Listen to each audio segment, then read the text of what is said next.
Hi, everyone. So I'm here today with my really good friend, Emily Lowman.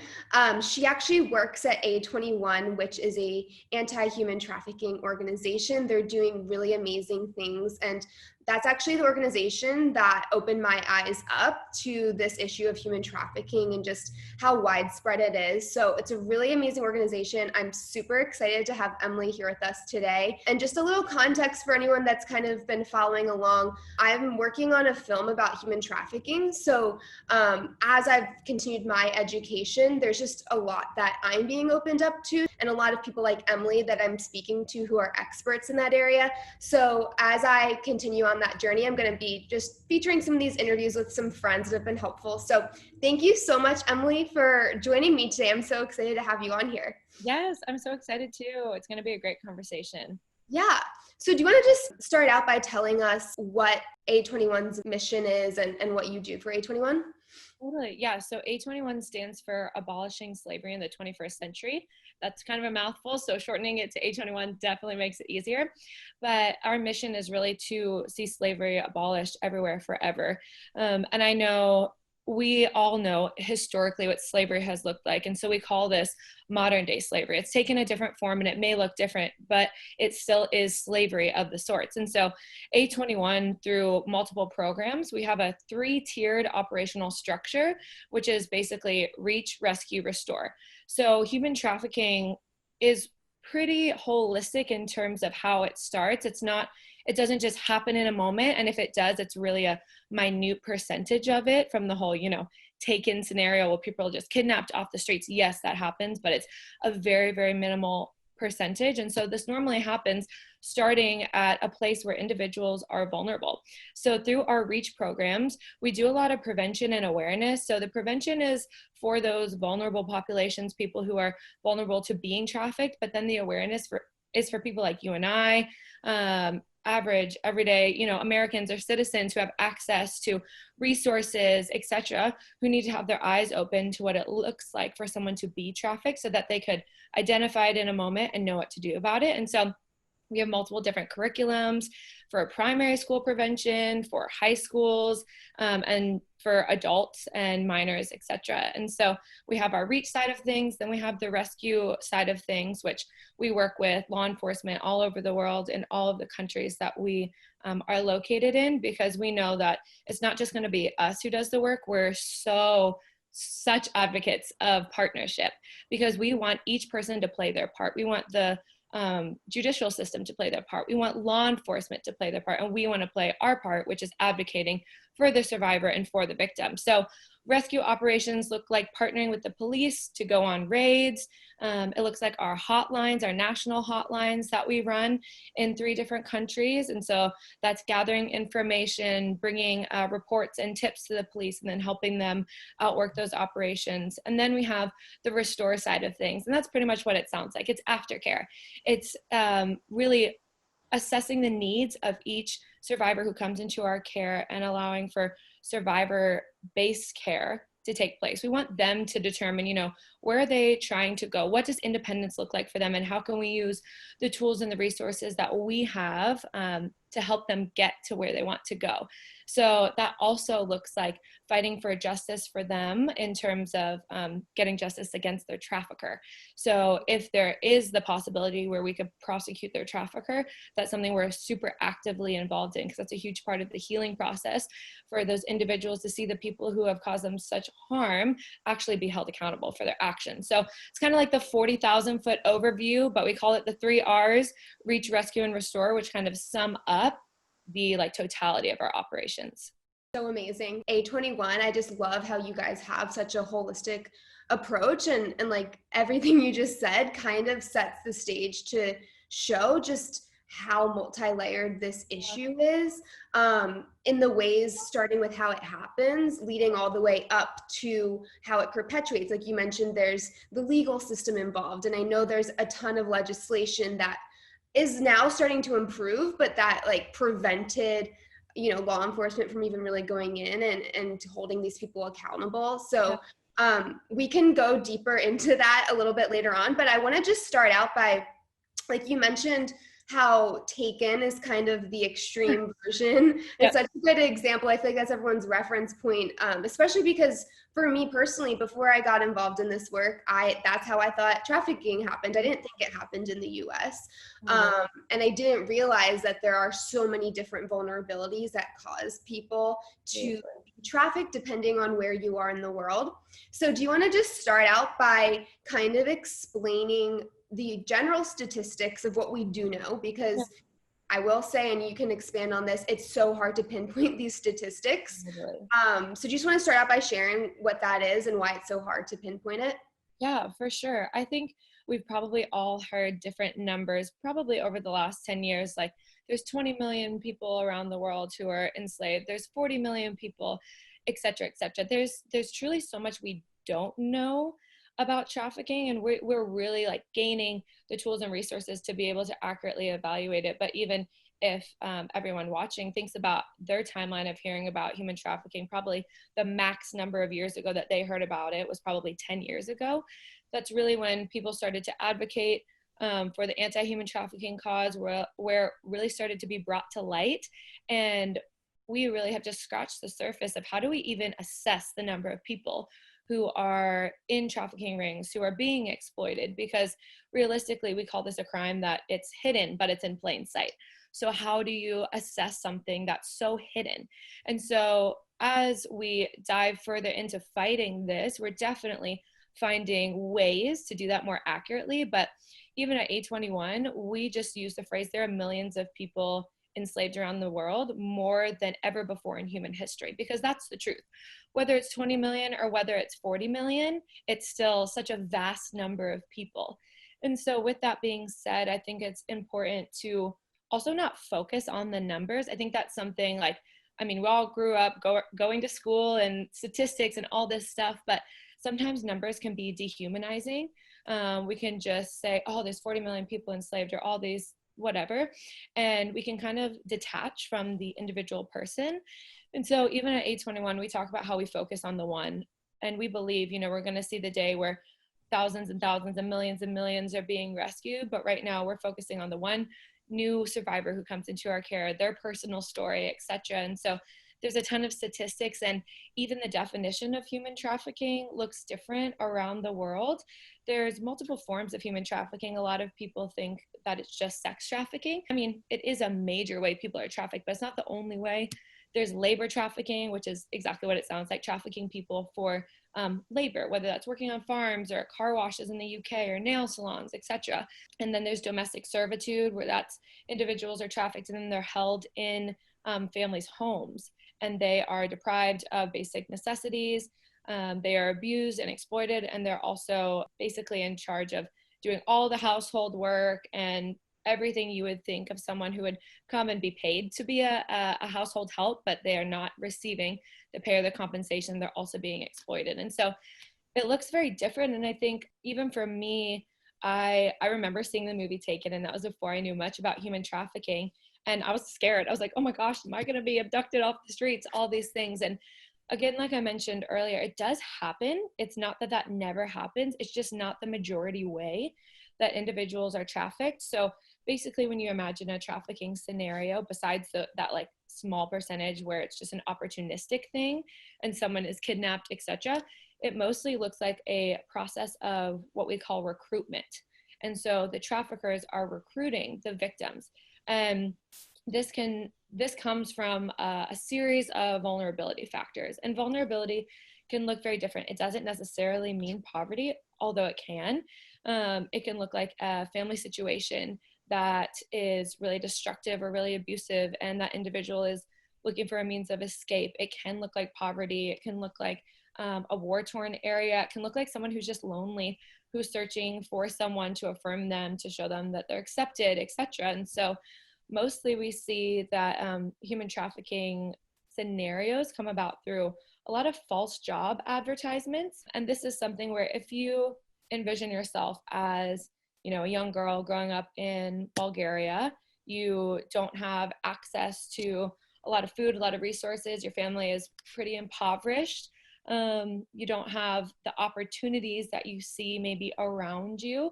And so when you receive a job opportunity, you don't know how to tell whether it's false, whether it's real.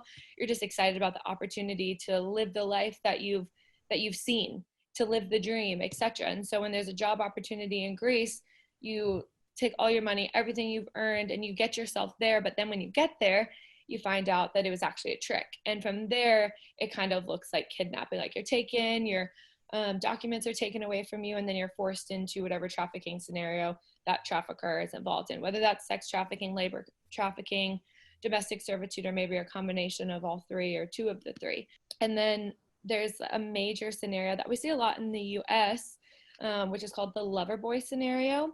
And I think it's important to mention that human trafficking doesn't just prey on those who are impoverished or who are of the low socioeconomic status. It can reach all echelons of socioeconomic statuses. And so with that being said, vulnerability can again just look like loneliness, someone who wants to receive love or be told that they're loved. And so the recruitment process in the lover boy scenario looks like a trafficker who's pretending to be your boyfriend, who, you know, buys you gifts and takes you on dates and really pretends to be in love or to have this love interest with you. But then it turns in a moment where it can become, hey, can you do me this one favor? I'm in a pinch. I really need help.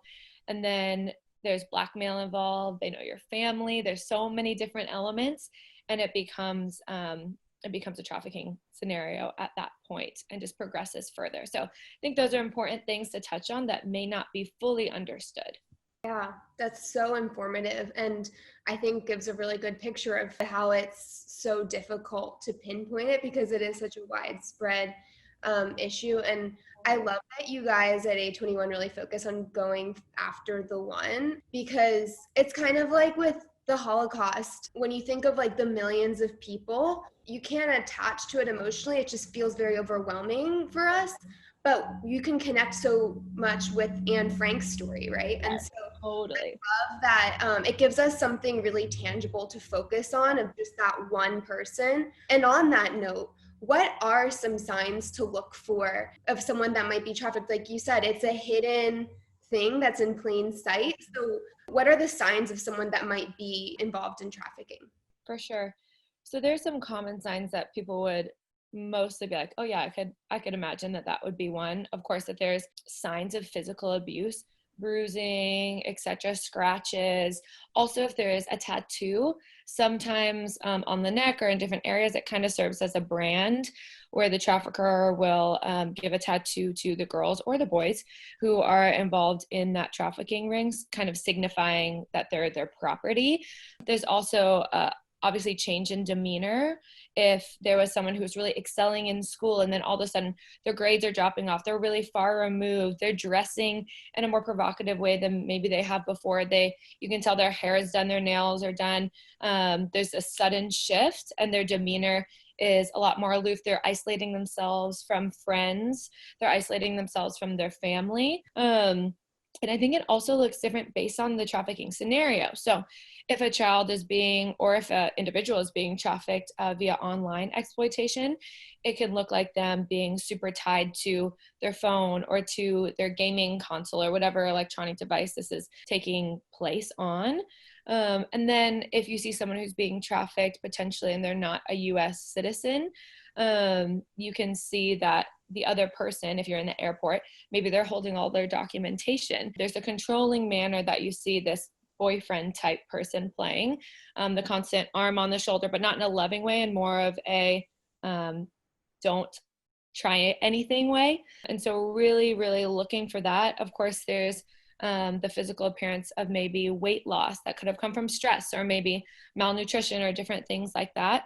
So those are some of the key signs. And something that I want to touch on is a campaign that A21 does. It's called Can You See Me campaign. And I know we've talked about that campaign and just how amazing it is because realistically, like we mentioned, trafficking looks different everywhere. The vulnerability factors in the US are different than in Southeast Asia, different than in Africa, Europe, etc., South America, Latin America. It looks different everywhere. And so to be able to understand what trafficking looks like in your arena, you need to really see common scenarios so that you could be educated in order to identify a trafficking scenario. And so on our website, it's a21.org/canyouseme. We're working with lots of different government agencies all around the world and continuing to develop these video series. But we have one developed for the US, and there's multiple different video scenarios that show what labor trafficking could look like, a child trafficking scenario, a sex trafficking scenario, online exploitation. And then under these videos, there's a list of the different potential identification factors of trafficking that are present in that video. So you can say, okay, watch this video, and then say, oh, I see that. Okay, I see how that changed.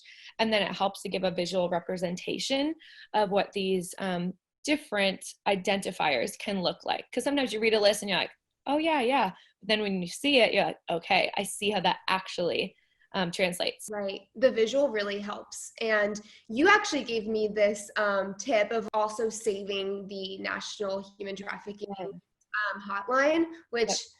I think you probably haven't memorized, but it's 888-373-7888. Is that correct? Oh, yeah, 888, well, 1-888-373-7888. And that can be a little bit hard to memorize, but I say just put it in your phone. So Polaris runs the National Human Trafficking Hotline for the US. They're also a great source of information just to learn about trafficking more specifically in the US, because that's where their focus is. And they also have a text line, and the line is BeFree. So it's 233733, but that's easy to remember, is like, oh, BeFree. Okay. So I text those numbers, and then it starts the online chat, and it's all anonymous along those lines. So that's really great to know, but that's for adults. But for children, any minors, the NCMEC, so National Center for Missing and Exploited Children, they run the national hotline for exploited minors, and that's 1-800-THE-LOST, which is also easy to remember. So I would say put those numbers in your phone, because you never know when you're going to come across an incident. I know me and one of my good friends, we were in a nail salon, and we saw this guy that was kind of pacing back and forth outside, and he was coming in and checking on these girls who were getting their nails done. And he looked to be a lot older than them. It didn't look like a friendly situation. And so we decided to report it in that moment, because it's always better to say something. And you know, there's no consequences for being wrong, but there could be consequences for not saying anything at all. And those being that those individuals don't have an opportunity to be free because no one spoke up on their behalf. So I'm always like, if you think it, just try and make a report and see what comes of it, because you never know when you could be the key to someone's freedom. Yeah, that's so true. And I think now too, with like not having those in-person scenarios, we've Yeah. seen a rise of exploitation online and attempts. Sure. And like you mentioned, NCMEC, National Center for Missing and Exploited Children, I think they actually did a study recently of how it's increased, Yeah. even as COVID has made us all be inside. So do you Yeah. want to talk a little bit about, online exploitation and how that relates? Totally. So COVID definitely has had, there's been a lot of negative effects, but then there's also been some positive effects in terms of, globally, a lot of brothels that would have been up and running have been shut down. And if they were up and running, then they're easily seen by the police, et cetera, a lot more readily identified. So there's been some things there, but it's also perpetuated vulnerability factors. So imagine if you're someone who's already living impoverished and then COVID happens. So any job you may have had is taken away. Or if you're a survivor of human trafficking and you are in a new job trying to reestablish your life, and then you lose your job, it makes you more vulnerable to be re-trafficked. So there's a lot of play-by-play in those vulnerability factors. But even during COVID, I mean, a lot of people are lonely, kind of searching for, love, and trying to search and fill that void. And so there's a lot of online exploitation that happens on, social media platforms is a big one, but also gaming consoles. So different games where there's the ability to chat. A lot of times pedophiles will impersonate. So if they're preying on young boys, they'll impersonate a young girl. They have all these pictures, et cetera, and then it'll turn into a blackmail situation. And it gets really, really, really terrible from there. And so I think with COVID, of course, as things are not, like, people aren't, going about their day-to-day life, it's also harder to identify people who may be being trafficked because you're not really out and about. And I think this is a good time for people to just educate themselves, to grow in their understanding of trafficking, so that when they are a part of the outside world, they can be more aware of it. But I think it's a great time even for parents especially to educate their kids on what a trafficking scenario could look like on a social media platform or on a game that they play all the time, because definitely in this season, traffickers are also going to adapt to the changes, and they're going to go more towards the online side of things, which a lot of times that looks like they're just trying to gain these really promiscuous photos of young boys or young girls, and then they blackmail them with those photos and ask them to do things that become pornographic, and then they sell those things. And so that's kind of what it ends up looking like. Yeah, it's because I did think that in the beginning of COVID. I'm like, well, this is good. The in-person trafficking probably is not happening as much. But when NCMEC released that study, and I think it increased like 93% between 2019 to 2020, and seeing that direct correlation, it is very alarming. And so I think in a time when everyone's inside, just like monitoring your kids if you have them, as well as not being overwhelmed by it, and like really just taking that time to educate yourself at a slow pace, because it can be very overwhelming. And that's why we're sharing this, just to kind of help guide people as much as possible. And yeah, I think another really good educational point that I've been starting to read up on is, you mentioned the Polaris Project. I saw on their website, they mention a lot of current legislation that they're pushing for that will help human trafficking be abolished. And I was just like so alarmed as I've done this research, seeing even some of these, because it can be affected state to state. And I know some states still charge minors for prostitution. So do you want to speak just a little bit about, because I know it gets really deep, but like the legislative issue and how that plays into this? So yeah, even as I was talking about a few questions ago, we were talking about how it's really hard to identify numbers, like how many people are being trafficked worldwide, what does that look like? And that comes from a lack of education and resources to be able to do that. And now that this is really coming to the forefront as an issue that people want to get on board and fight, we're starting to learn how to do that. What's the same thing with the judicial system.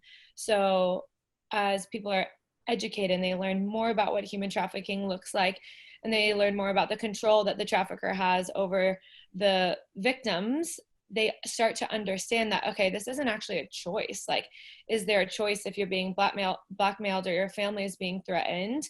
What does that look like? And so I think it's really important to understand that even all over the world, the judicial systems are catching up.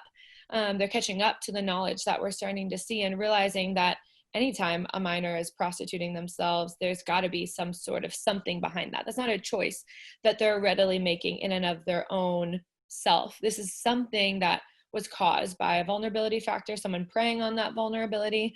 And so I think it's really important to be an advocate for legislation and different things that are happening so that we can move the ball forward and how we respond to these things on like the legal level.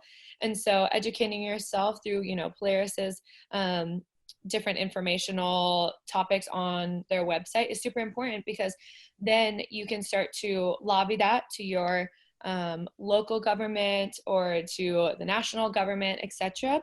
But I think it's just a really interesting thing to see how the judicial system is really catching up to what we're starting to understand in terms of human trafficking. And this is not just in the US, this is all over the world. And I know in Eastern Europe, we were part of one of the first cases where we were fighting to bring justice and to prosecute a trafficker.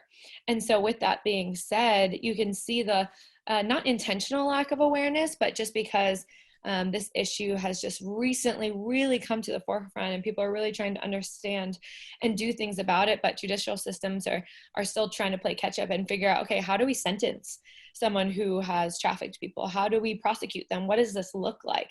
And so I think that's a very, very great point to bring up, that there's still a lot of work to be done on that side. And so we do a lot of trainings for frontline professionals, whether that's police, nurses, people who interact with survivors or victims face to face because of their jobs, and that involves judicial systems. And so we train judges and we train lawyers, etc., to show them, okay, this is how you can fight a case. This is what it looks like. And I think that's extremely helpful in moving the ball forward so that this crime, the rate of convictions actually goes up, because right now it's really minimal. And the more low risk of a crime it is, the lower the barriers to entry are for people who want to be traffickers or people who are already traffickers. And so the more high risk this crime becomes, the less likely people are to get involved. So if we can up that risk factor, we can hopefully decrease the number of people who are involved in this crime. Yeah, that's amazing. So I went to this event at SAG a few years ago, and it was about how we can use film to fight human trafficking. Yeah. And Michelle Nichols, who is an actress on the show Riverdale, is like her most recent role. You probably know about her work of what she's done with human trafficking and lobbying against these changes. But she went and she's been lobbying because Backpage.com and Craigslist, where a lot of these online advertisements for girls will happen, for a really long time, they were protected by legislation that they couldn't be held accountable. Yeah. I think they recently changed that. Is that correct? Yes. Yeah. Okay. Yeah, and the other thing that Marisol did is she went undercover as a mom that was drugged out and dating a guy that was selling her kid, who was 8 years old, for appointments with men. This was in a rural town in California. Within 5 minutes of posting it on Backpage.com, they had 30 appointments with men that had families, that were on the board for the town, like people that you wouldn't think would participate. Yeah. But that was what really opened up my eyes to how it is happening in California and in the US, all over the place in all 50 states. And also how that's actually another tangible way that we can stop this from moving forward, is like educating about the demand for it, because if there's no demand, there's no supply.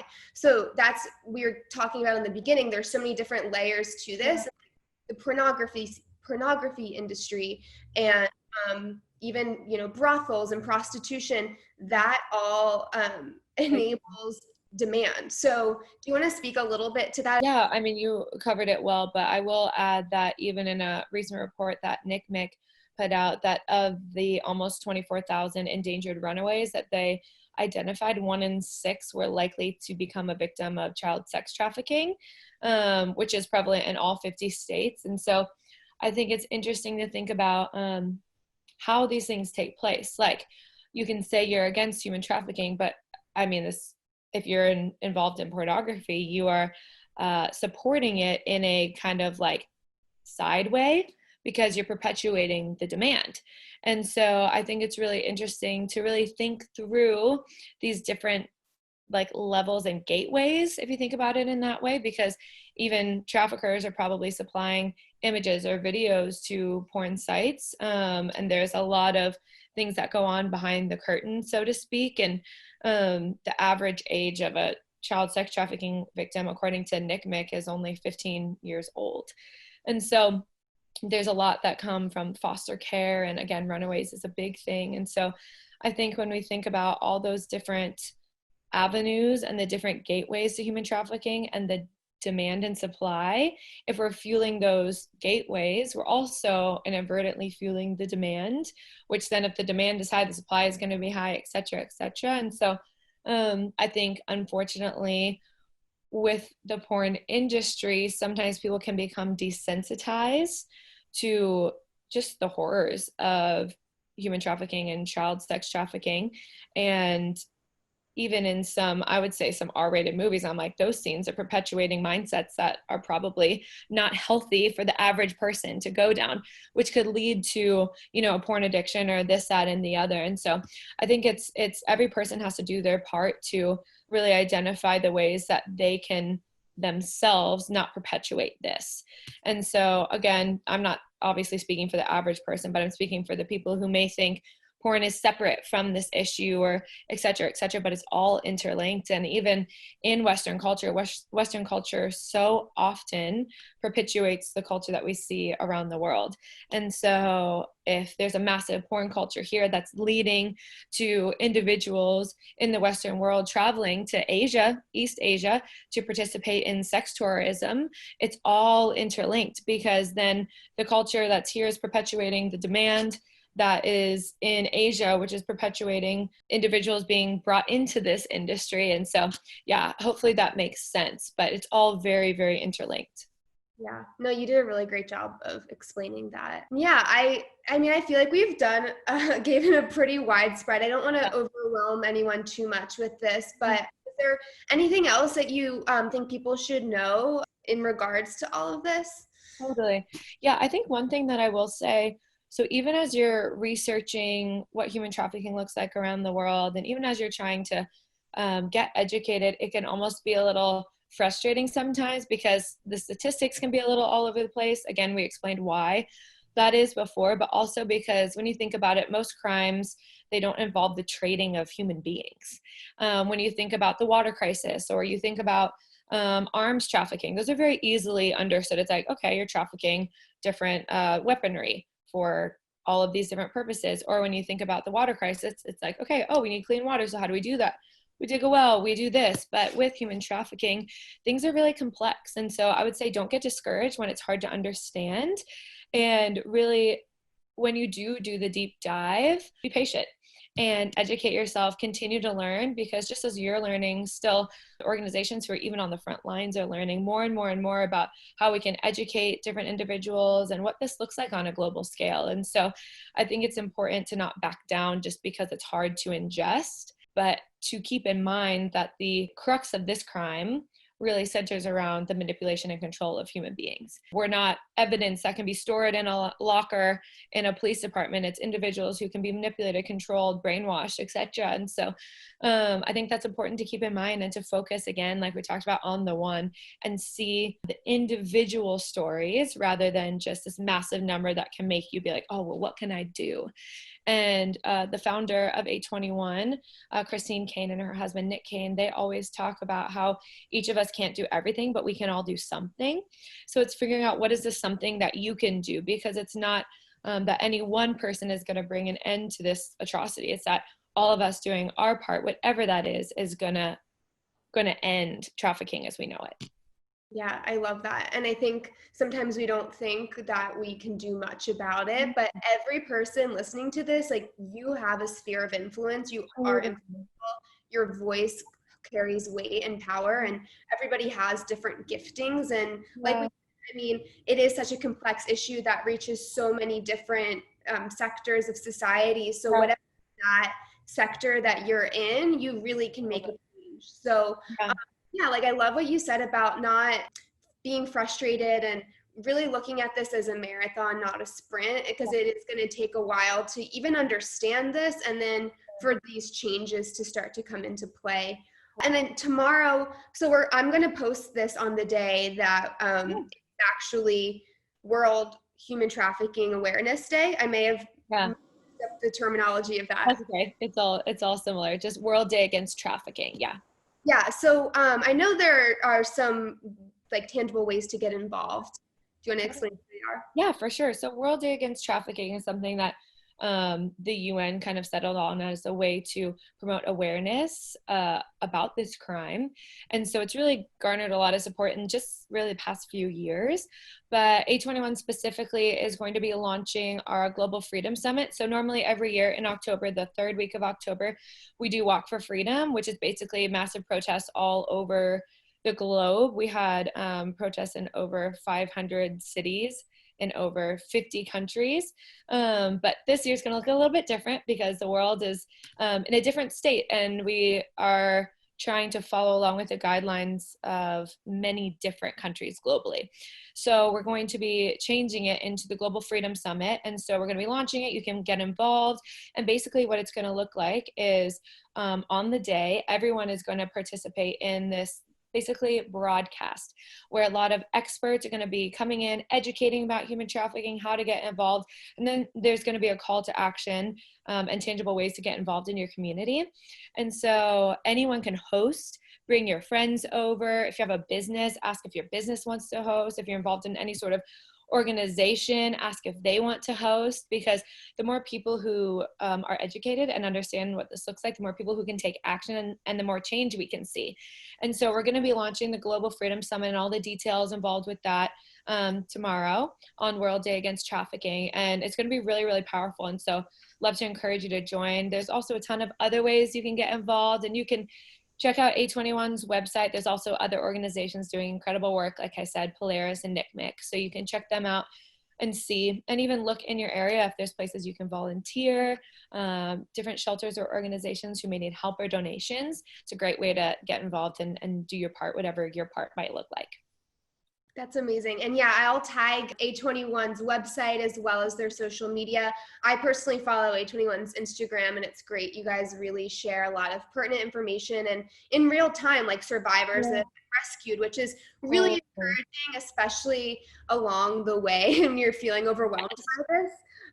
Also, I love, like, you guys do such a good job. If you ever do donate to A21, of like specifically telling us what the money's going towards. So it's going to medical care, to a survivor in Ukraine. And so just being able to assign that, it doesn't feel so overwhelming. It does allow you to focus on the one. So again, I just want to thank you, Emily, for all that you and A21 are doing, for your time and sharing this with us. You are so amazing. And I'm really blessed that you were able to come on here with us today. So thank you. Thanks. This has been so great. And I just love any opportunity to bring education and awareness. And even as someone who's been working in this field for multiple years, I'm still learning things. So I know people who maybe don't do this day to day, who aren't in an anti-human trafficking organization, it can be overwhelming. So anything I can do to bridge the gap and bring that education and help to, you know, flatten the bell curve of learning is something that I'm so passionate about. Well, thank you again. And thank you everyone for tuning in. Like I said, I'll be posting more information as I'm learning. And yeah, I hope everyone has a wonderful day.